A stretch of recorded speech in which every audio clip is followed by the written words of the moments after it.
In this series, I'm going to surprise you. I'm going to strip away all the complexity and hard graft and teach you how to cook amazing food standing on your head. That is amazing, incredibly tender.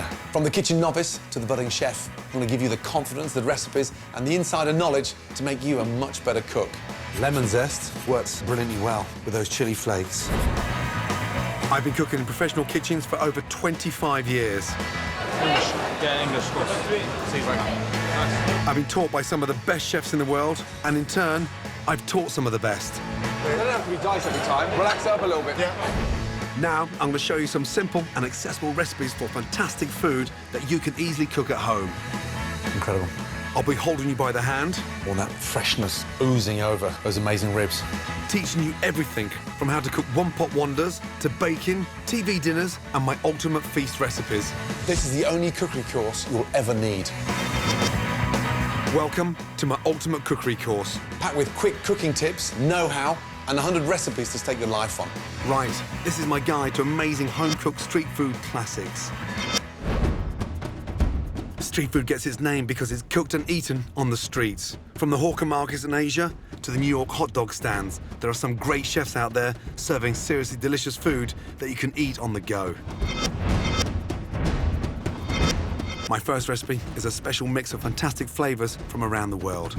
Beef tacos with wasabi mayo. The great thing about street food is anything goes. The only rule is they've got to be really fast and really tasty.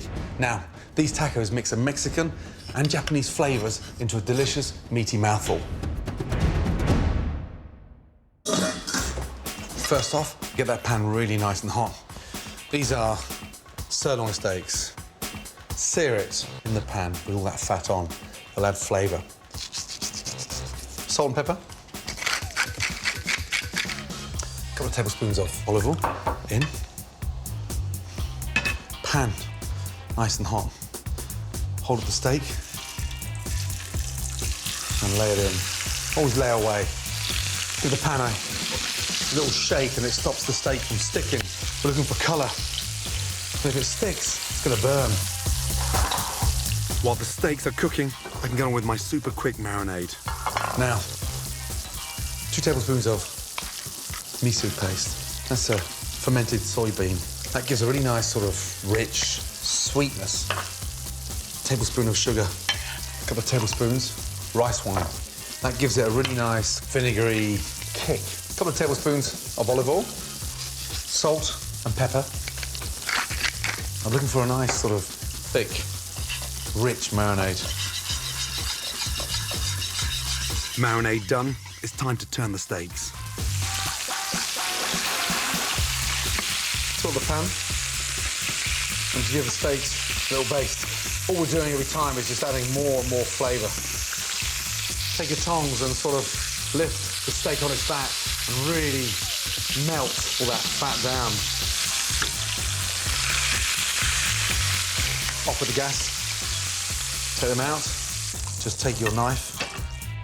See all that fat there? Just slice that off. I don't want any of that. Now, in to the marinade. Beautiful.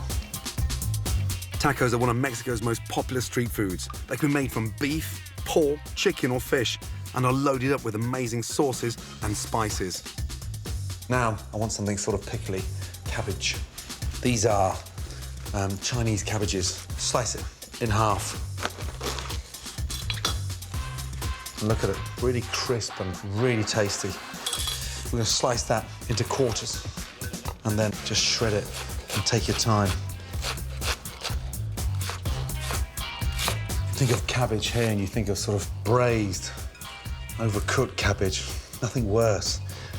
But in a taco, you want freshness. A little season of chili flakes. They sort of discreetly give it a little bit of heat. A little touch of rice wine vinegar. If you haven't got that, fresh lemon juice. A small drop of toasted sesame seed oil. Give that a really good mix. Now I need something to sort of bring it together. We take some wasabi paste. Very hot, very spicy, a sort of thumbnail size. I'm gonna mix that with a couple of tablespoons of mayonnaise and give that a really good mix. These are basic corn tortilla. The trick is to sort of colour them and then shape them. Actually place it on the gas ring. Use some tongs so as not to burn yourself. You can also toast your tacos in a frying pan. From there, I'm just gonna place it on the rolling pin. Literally 30 seconds as it cools down. The great thing about serving tacos is people can fill them themselves, just the way they want them.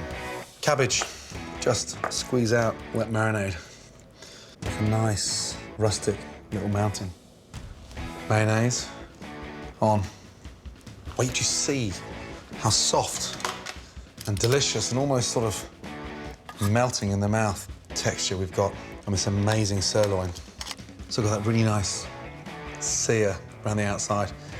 It's just nice and pink in the middle. Start off with my crispy shell. Back of the spoon with the wasabi mayonnaise inside the taco. And just sprinkle that delicious pickled cabbage. And then just start lining my taco with 3 or 4 slices. Touch more of my spicy mayo. And that is how I'd make the perfect taco.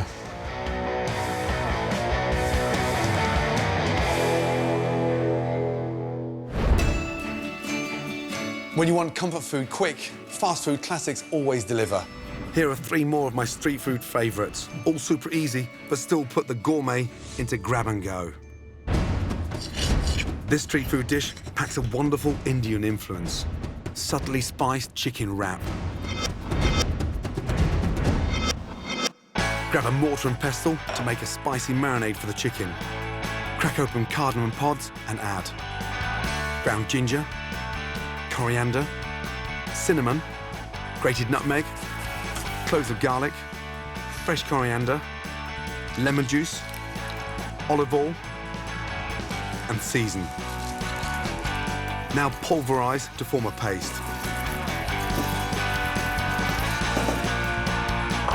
Pour over the chicken thighs and leave to marinate for up to 2 hours. To cook, griddle on a high heat to get wonderfully charred meat.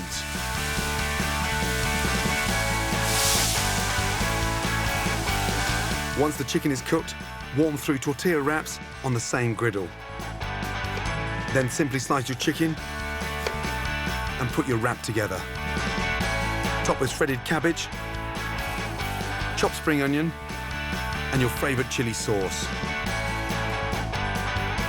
Ready in 20 minutes, sticky, succulent, and utterly Moorish spiced chicken wrap. You'll find my next fast food classic all over America. Tasty chili dogs.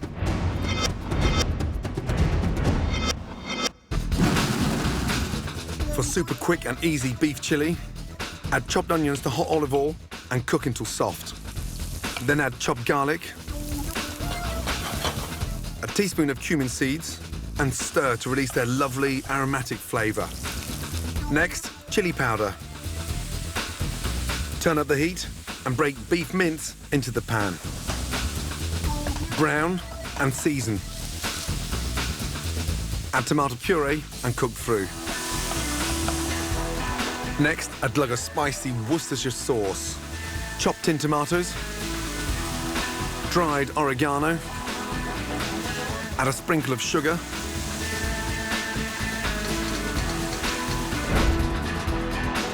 cook Frankfurter or Bratwurst sausages, bung in a bun, and simply top with the spicy beef chili. Easy and irresistible, a dog worth crossing the street for. My third street food inspired recipe is Vietnamese style baguette with beef.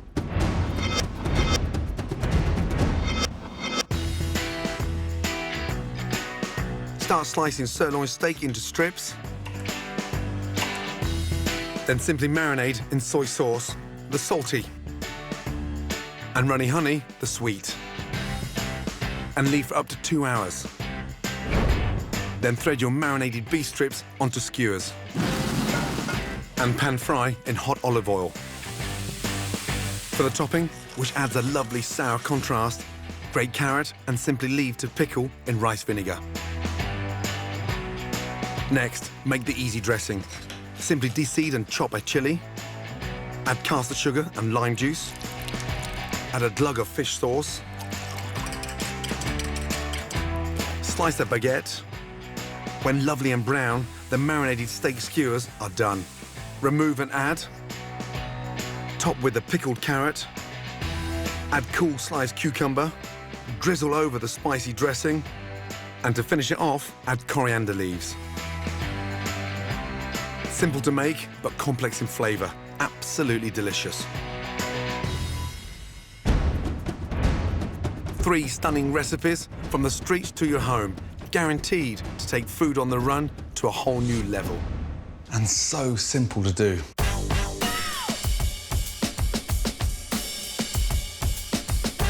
You don't need to spend a fortune on masses of kitchen equipment.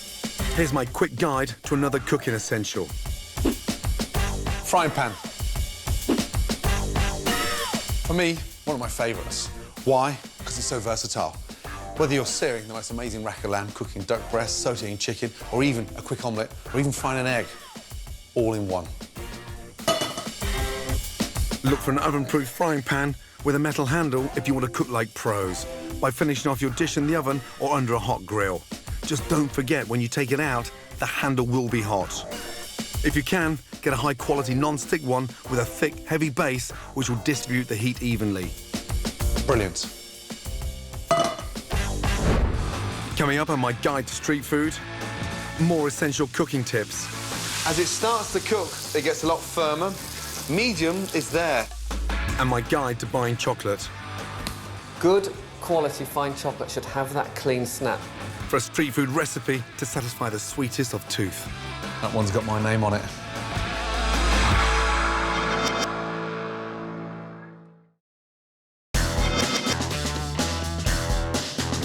Welcome back to my ultimate cookery course.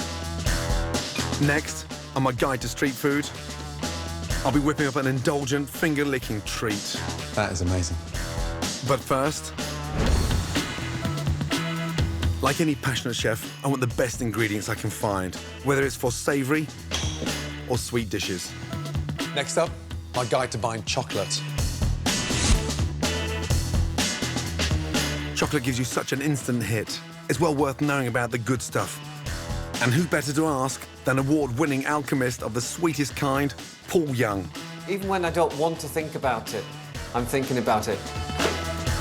His cutting-edge approach to chocolate making has won him accolades around the world. So when you're out shopping, the best way is to look at your chocolate bar, look on the back and look at the percentage. That gives you how much cocoa is in the bar. And the more cocoa, the more rich, intoxicating flavour. So the most exciting bit is tasting chocolate. Good quality fine chocolate should have that clean snap. Bite a piece off and crunch it in your teeth. But stop chewing. Let it melt. Move it around the mouth, and you'll find that by letting it melt, even dark chocolate that you've had before that seems quite bitter won't be. When you chew quickly, it releases tannin. It releases all the bitterness in the chocolate. Letting it melt, it's smoother and richer, and you get all the flavour. And most excitingly is, it releases something into the brain called dopamine, which makes you feel good. And that's how you get addicted to real chocolate. Chocolate's not just an addictive treat, it's an amazing ingredient. Here's my take on which kind to use for what. White chocolate, with its sweet vanilla taste, is perfect used as a dipping or pouring sauce with fresh fruit or frozen berries for a quick dessert. Creamy milk chocolate is great for family-friendly puddings and treats, like quick baked cakes or melt it onto homemade crepes or waffles. Dark chocolate is rich and intense. I like using 70% cocoa stuff. Use it for ice creams that really pack a punch. 100% pure cocoa has a very powerful, intense taste, and only the real chocolate geeks eat it straight. And remember, chocolate isn't just for sweet dishes. For the famous Mexican mole sauce, this is the one to grab. Is there anything better than chocolate? They say sex, but that's totally overrated.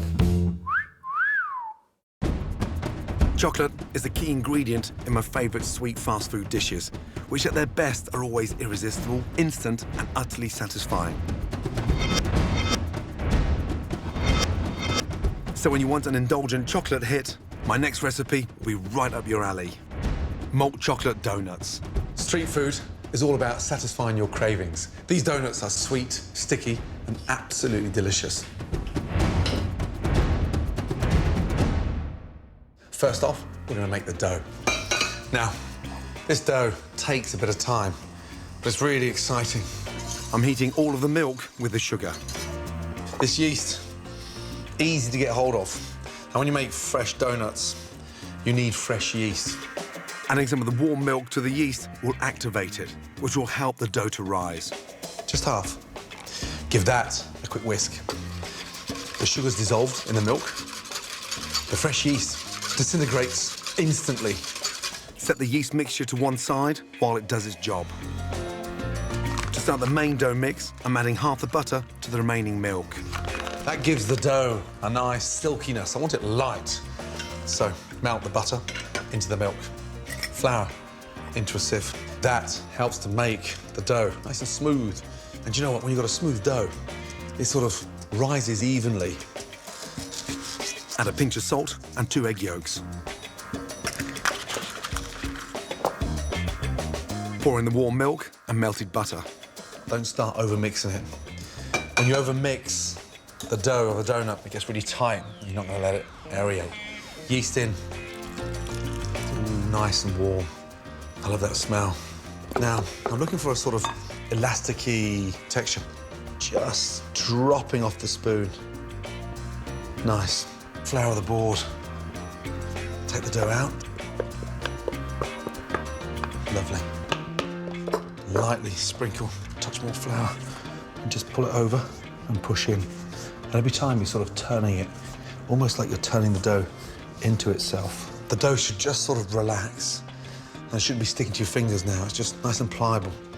Set that in a nice clean bowl. A little sprinkling of flour in there. So as it starts to rise, it doesn't stick. Cover that with thin film.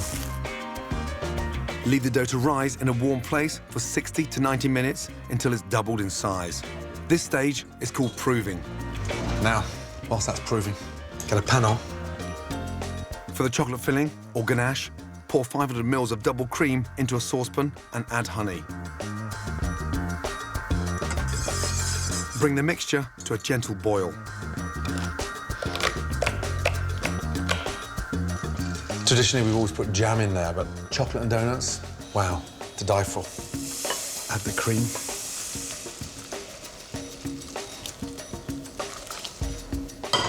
Now give that a good mix. The butter elevates the ganache into a really nice, shiny chocolate coat. Look at that, whoa. Give it a really nice whisk. So the whisking gives it that aerated texture to the ganache. You're just lightening the load a little bit. Whoa. Nice. Chocolate filling done. Put it in the fridge to cool, then it's time to gently roll out the dough. Just let it roll naturally, about 1.5 centimetres in depth. Slice. 1, 2. Place them on to your tray and let them rise again. Once the donuts have had 30 to 40 minutes to rise, it's time to shallow fry them in a pan filled 1/3 full with hot vegetable oil. Risen, but look, they're sort of like little pockets of air. Right, here we go. Place these in nice and carefully. 4 maximum. If there's too many in the pan, the oil will go cold and the donuts will come out soggy. Turn them over. Beautiful. They're gonna come out into some sugar mixed with some malt powder, 50-50. How do you tell they're actually cooked in the center? Tap on top, it should be hollow. In, and just sprinkle the malt and the sugar. Shake off the excess. I get so excited every time I make donuts. Now, look at those beauties. These are delicious, eaten as they are. But the ganache is going to be the icing on the cake. Piping bag. Peel the bag over your hand. Don't forget to pop the nozzle in. I want the texture, almost like a little liquid inside. So I'm going to pipe one when they're a little bit warm. Hopefully you got that burst of magic. Operation Donut. Lift up the donut, squeeze, push in and fill. Just till you start seeing that chocolate coming out. And sit that back down. Nice. Sit them on there. They've got a little bit heavier, and we all know why. Nice. That one's got my name on it. Oh, that is amazing. Oh.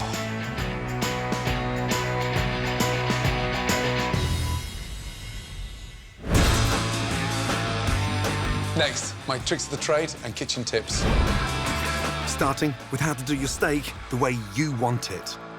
I want to cook my steak rare, so by touching the steak, I want the same feedback as it is on the inside of my thumb.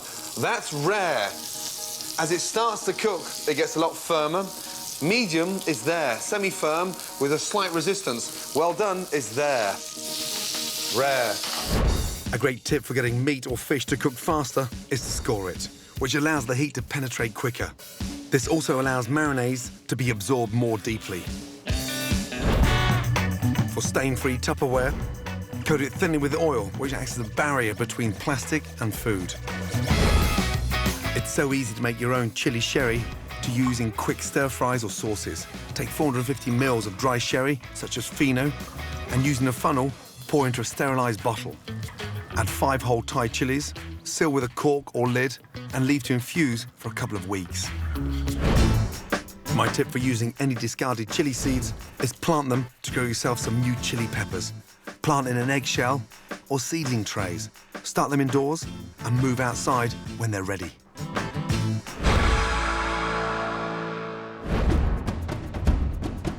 Follow my ultimate cookery course crammed with key lessons.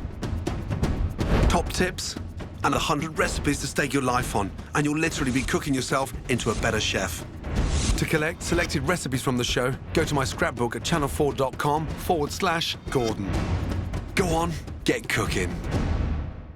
Next time, my ultimate guide to baking. More great kitchen tips. A lot of chefs sort of need it for the second time, but I'm looking for a really nice light focaccia. How to make the most of your ingredients. Blend your own together so that you can get the flavour that you want with the performance that you want. And more fantastic dishes to stake your life on. Whoa, I just want to dive in there.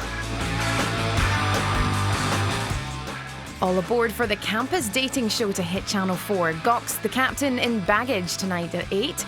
But next, we're off to find the wizard, the wonderful wizard of Come Dine With Me.